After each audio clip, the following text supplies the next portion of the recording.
Hi, Dole. This is my response to your posting. I like that you said healthcare professionals are held accountable for unprofessional conduct and yet not punished for human mistakes or errors. That one phrase really stuck out with me. I even rewound a couple times to write it down the exact way. This follows the American College of Healthcare Executives recommendations that healthcare executives need to foster an environment in which free expression of ethical concerns is encouraged and supported without retribution. After reviewing this case, I believe that somebody, if felt comfortable with the CEO, could have reported this concern with the radiation dosages. I could see it might be a rare occurrence if one dosage was given incorrectly, but with 22 dosages given incorrectly, somebody at least might have been suspicious of an error. That's a lot of dose errors for nobody to have noticed. I mean, that might be the fact, but it just seems a little suspicious to me where if I was a CEO, I would investigate further. I have learned when there become failures like this or issues, I have learned to focus on the failure of the process, not the individual. On the example provided, it would be interesting to obtain additional information from that linear physicist who was responsible for the errors and was asked to resign. This, to me, would be the most important person to interview to determine what factors contributed to the error. The physicist also could be very helpful in preventing this error from reoccurring.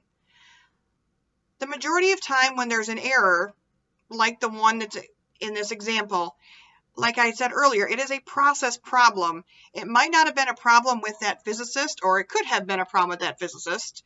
But most of the time, we need to look back at checks and balances. Is there somebody doing a quality assurance study on these? Did we get a bad calibrator? Are we not calibrating correctly? Different things in that nature instead of just saying it was a physicist and he's gone now. I would also be interested to see the other thing that was interesting is this physicist was asked to resign and he was not terminated. That could have just been professional conduct, but it could also have been a whole lot more. This is, again, something that is missing from the case study. After listening to your presentation this week, I did start to look more into the concept of culture of safety.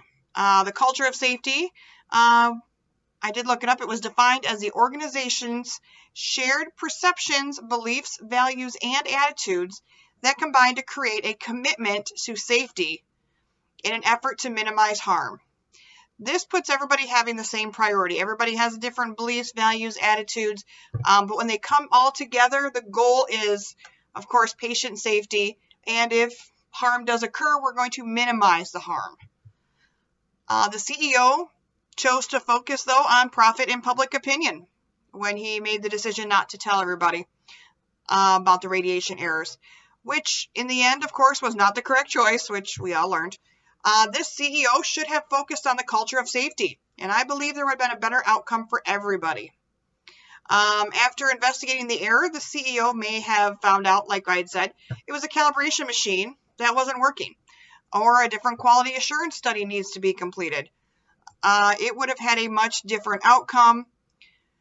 How a leader treats somebody, it would be the way, or how it treats its, I don't want to say followers, but treats its staff members actually speaks volumes about how they are with other people and how approachable they are. And that is my for the week.